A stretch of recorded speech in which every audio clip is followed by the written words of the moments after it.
Pagibunin mga parol, patok ngunyan sa PDLs kan Daet District Jail, ngunyang napaparaning holiday season para sa saindang kabuhayan. Dawa yaon sa laog kan pasilidad. Uyan report. Tampok ngunyanan magagayo ng mga parol na pandekorasyon para sa Christmas season, nagibukan mga persons deprived of liberty sa Daet District Jail.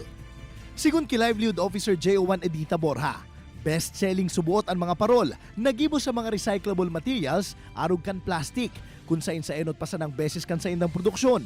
Nakagibo tulos ni 90 pidaso, asin 75 digdi ang nabakal tulos.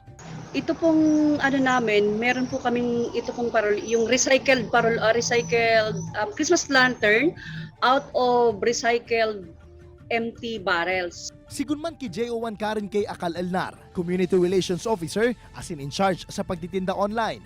May mga pagkakataon na kapag deliver na sinda, ninhasta sa 30 pidaso nin parol sa laog nin sarong aldaw. Bago pa lang kami maglabas ng balita tungkol sa parol na for sale na siya, tuloy-tuloy muna yung aming production doon sa loob.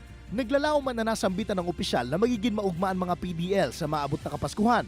Dawa nasa laog kan pasilidad asin harayo sa saindang pamilya. Sa ngunyan pigsyerto man kan Daet District Jail, nakakayanon kan mga PDL sa produksyon asin preparado man subot sinda sa pagruso kan mga order sa mga maarabot pang aldaw.